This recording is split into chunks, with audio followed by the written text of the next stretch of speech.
প্রিয় দর্শক, আপনি কি জানেন এমন এক রাত আছে যা হাজার মাসের চেয়েও উত্তম? এমন এক রাত যেখানে দোয়া কবুল হয়, ভাগ্য পরিবর্তন হয়, আর আল্লাহ তার বান্দাদের প্রতি অশেষ রহমত বর্ষণ করেন। হ্যাঁ, আমি কথা বলছি পবিত্র লাইলাতুল কদরের। ধৈর্য ধরলে ও দোয়া করলে আল্লাহ অবশ্যই প্রতিদান দেন। লাইলাতুল কদর বরত্বময় রাত, এতে মাগফিরাত ও ভাগ্য নির্ধারিত হয়। আল্লাহর রহমত থেকে কখনো নিরাশ হওয়া উচিত নয়।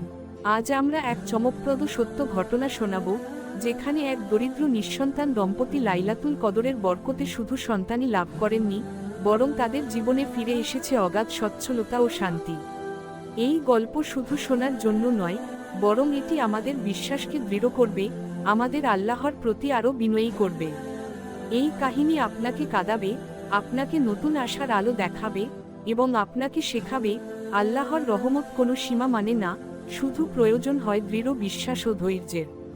নবী করিম সাল্লাল্লাহু আলাইহি ওয়াসাল্লাম বলেছেন, যে ব্যক্তি লাইলাতুল কদরকে ঈমান ও সওয়াবের আশায় ইবাদত করে, তার আগের সব গুনাহ মাফ করে দেওয়া হয়।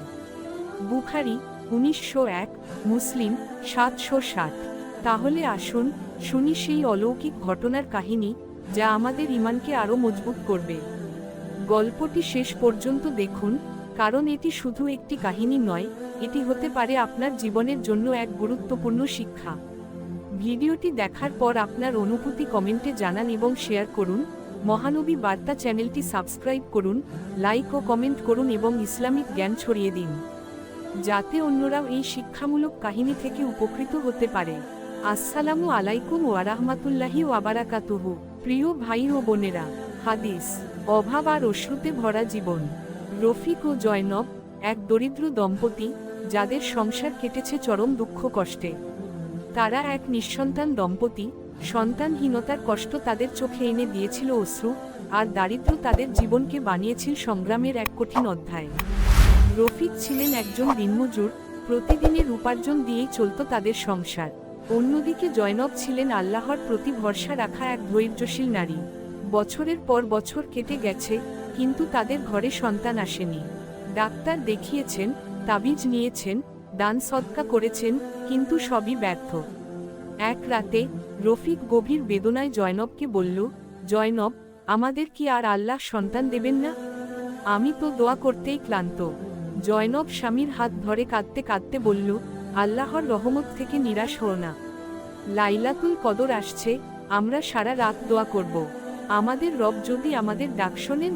লাইলাতুল কদরের রাত, কান্না আর দোয়ার পরশ। রমজান মাসের শেষ দশকের এক রাত, চারিদিক নিস্তব্ধ, আকাশে জ্যোৎস্নার আলো ছড়িয়ে আছে। রফিক আর জয়নব তাহাজ্জুদ নামাজ পড়লেন, কুরআন তিলাওয়াত করলেন। তারা আল্লাহর দরবারে কাঁদতে কাঁদতে দোয়া করলেন। জয়নব বললেন, হে আমার রব, তুমি আমার মা হাওয়াকে সন্তান দিয়েছ, তুমি ইব্রাহিম আলাইহি ওয়াসাল্লাম বলেছেন, কে বৃদ্ধ বয়সে সন্তান দিয়েছ, তুমি যদি চাইলে আমাকে সন্তান দিতে পারো। হে আল্লাহ, আমাদের গুনাহ মাফ করে দাও, আমাদের ঘরকে সন্তান ও রিজিকে ভরে দাও। রফিকও কাঁদতে কাঁদতে বলল, হে আল্লাহ, তুমি লাইলাতুল কদরে ভাগ্য লিখে দাও, তুমি আমাদের নাম সন্তান ও বরকতের তালিকায় লিখে দাও। নবী করিম সাল্লাল্লাহু আলাইহি ওয়াসাল্লাম বলেছেন, লাইলাতুল কদরে এই দোয়া পড়ো, আল্লাহুম্মা ইন্নাকা আফুন তুহিব্বুল আফওয়া ফা'ফু আন্নি। অর্থ, হে আল্লাহ, তুমি ক্ষমাশীল, তুমি ক্ষমা করতে ভালোবাসো, আমাকেও ক্ষমা কর। তিরমিজি 3513। আল্লাহর রহমতের নিদর্শন। লাইলাতুল কদরের সেই রাতের পর জয়নব মধ্যে শুরু হয় এক আশ্চর্যজনক পরিবর্তন। এক সকালে জয়নব অনুভব করলেন, তার শরীরে কিছুটা অস্বস্তি হচ্ছে, যেন কিছু একটা আলাদা পরিবর্তন ঘটছে। প্রথমে তিনি বুঝতে পারলেন না, কিন্তু কিছুদিন পর তার শরীরে আরও স্পষ্টতা অনুভূত হল। এটি সত্যিই অলৌকিক ছিল, এবং জয়নব নিজের চোখকেও বিশ্বাস করতে পারলেন না। তিনি তার স্বামী রফিককে বললেন, রফিক, আমি মনে করি কিছুটা পরিবর্তন হয়েছে।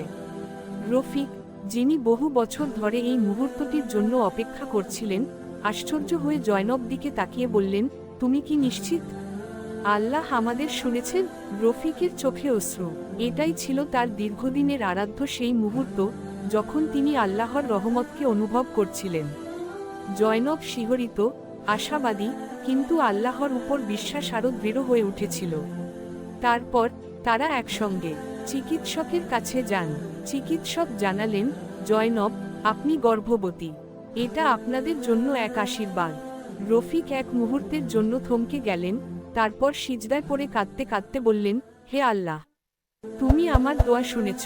তুমি যদি চাও, তুমি সবকিছুই করতে পারো। আমরা তো শুধুমাত্র তোমার রহমতের অপেক্ষায় ছিলাম। তারপর একের পর এক আশীর্বাদ তাদের জীবনে আসতে শুরু করলো। রফিকের ব্যবসায় আশ্চর্যজনক পরিবর্তন ঘটল। আগে যেখানে তিনি দৈনিক শ্রমের জন্য কষ্ট পেতেন, সেখানে এখন তার ব্যবসা ফুলে ফেঁপে উঠতে শুরু করেছে। আল্লাহ তাকে অশেষ রহমত ও বরকত দান করেছেন। তার আগের দুর্দশাগ্রস্ত জীবন এখন সচ্ছলতা ও শান্তিতে পূর্ণ। আল্লাহর রহমতের নিদর্শন শুধু সন্তান লাভেই সীমাবদ্ধ ছিল না। আল্লাহ তার পথে ধৈর্য ধরে অপেক্ষা করার ফল দিয়েছেন, আর এখন তার পথে বরকত ছড়াচ্ছে। রফিক ও জয়নব জীবনে এই পরিবর্তন ছিল আল্লাহর অসীম রহমতের প্রকাশ। তাদের জীবনে আল্লাহর প্রতি আস্থা, ধৈর্য এবং ত্যাগের ফলে এই মহান মুহূর্তটি ঘটেছে। তারা বুঝতে পেরেছিলেন, যখন আল্লাহ চান, তখন কিছুই অসম্ভব নয়। জয়নব বললেন, এখন আমি বুঝতে পারি, আল্লাহ কখনো আমাদের একা রেখে যান না। লাইলাতুল কদরের রাতেই আমাদের জীবনে এমন অবারিত রহমত এসেছে, যা আমরা কখনো ভাবতে পারিনি। রফিক ও জয়নব কথা সমর্থন করে বললেন, আল্লাহর রহমত যখন আমাদের ওপর বর্ষিত হয়, তখন সবকিছুই সম্ভব। আমাদের বিশ্বাস ছিল, এবং তিনি আমাদের তাওফিক দান করেছেন। আল্লাহর পথে ধৈর্য আমাদের সাফল্যের চাবিকাঠি। হাদিস, নবী করিম সাল্লাল্লাহু আলাইহি ওয়াসাল্লাম বলেছেন, যে ব্যক্তি লাইলাতুল কদরে ঈমান ও সওয়াবের আশায় ইবাদত করে, তার আগের সমস্ত গুনাহ মাফ করে দেওয়া হয়। বুখারী 1901, মুসলিম 760। এছাড়া রাসূলুল্লাহ সাল্লাল্লাহু আলাইহি ওয়াসাল্লাম আরও বলেছেন, লাইলাতুল কদর হলো এমন একটি রাত, যা হাজার মাসের চেয়েও উত্তম। যে ব্যক্তি এই রাতে দোয়া, ইবাদত এবং আল্লাহর কাছে ক্ষমা প্রার্থনা করে, তার জন্য আল্লাহ তাআলা মাগফিরাত, ক্ষমা দান করবেন। সাহিহ মুসলিম। ফজিলত, লাইলাতুল কদরের রাতের গুরুত্ব ও ফজিলত ব্যাখ্যা করতে গিয়ে নবী করিম সাল্লাল্লাহু আলাইহি ওয়াসাল্লাম বলেছেন, এই রাত হলো এমন একটি বিশেষ রাত, যা হাজার মাসের চেয়েও উত্তম। এই রাতেই নাজিল হয় কুরআন, এবং এই রাতের বরকত ও রহমত আল্লাহ তাআলার পক্ষ থেকে তার বান্দাদের জন্য এক বিশেষ উপহার।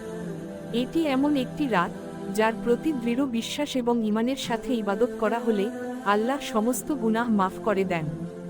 এমনকি এই রাতেই আল্লাহ সারা বছরের জন্য ফয়সালা করেন, অর্থাৎ জীবনের পরবর্তী বছর কিভাবে চলবে তা নির্ধারণ করা হয়। এছাড়া লাইলাতুল কদরের রাতেই আল্লাহ তার বান্দাদের প্রতি মাগফিরাত, ক্ষমা প্রদানের সিদ্ধান্ত নেন এবং তাদের দোয়া কবুল করেন। এটি এক অনন্য রাত যেখানে একজন মুসলিম আল্লাহর কাছে ক্ষমা চেয়ে তার জীবনে শান্তি, সফলতা ও বরকত অর্জন করতে পারে। লাইলাতুল কদরের ফজিলত, হাজার মাসের চেয়েও উত্তম। লাইলাতুল কদর এমন একটি রাত যা হাজার মাসের চেয়েও উত্তম। এক মাসের বদলে হাজার মাসের সমতুল্য এক রাত, এটি আল্লাহর রহমতের এক অবিশ্বাস্য নিদর্শন। দোয়া কবুল হওয়া, এই রাতে যে কোনো দোয়া আল্লাহ তাআলা সহজে কবুল করেন। এই রাতের পবিত্রতা ও বরকত মুসলিমদের দোয়ার পথে আরও সহজ হয়ে থাকে। মাগফিরাত বা ক্ষমা, এই রাতেই আল্লাহ তার বান্দাদের সমস্ত গুনাহ মাফ করে দেন, যদি তারা এই রাতে হৃদয় থেকে তাওবা করে এবং আল্লাহর কাছে ক্ষমা চায়। রহমত ও বরকত, এই রাতে আল্লাহ তার বান্দাদের প্রতি রহমত ও বরকতের বর্ষণ করেন, যা তাদের জীবনে সুখ, শান্তি এবং সচ্ছলতা নিয়ে আসে। প্রিয় দর্শকগণ, লাইলাতুল কদরের এই অসীম বরকত ও রহমতের রাতের গল্প শুনে আপনার হৃদয় কেমন অনুভব করছে? লাইলাতুল কদর সম্পর্কে আপনার কোন অভিজ্ঞতা বা দোয়া আছে, যা আপনার জীবনকে বদলে দিয়েছে? কমেন্টে শেয়ার করুন আপনার অনুভূতি এবং অভিজ্ঞতা। ইসলামিক শিক্ষা, ধৈর্য ধরলে ও দোয়া করলে আল্লাহ অবশ্যই প্রতিদান দেন। লাইলাতুল কদর বরকতময় রাত, এতে মাগফিরাত ও ভাগ্য নির্ধারিত হয়। আল্লাহর রহমত থেকে কখনো নিরাশ হওয়া উচিত নয়। উপদেশ ও দোয়া, আপনিও লাইলাতুল কদরের রাতে বেশি বেশি দোয়া করুন। আল্লাহর কাছে ধৈর্য ও দৃঢ় বিশ্বাস নিয়ে চাইলে তিনি কখনো ফিরিয়ে দেন না। শেষ কথা, প্রিয় ভাই ও বোনেরা, আজকের এই কাহিনী আমাদের শেখায় যে আল্লাহর রহমত কখনো শেষ হয় না।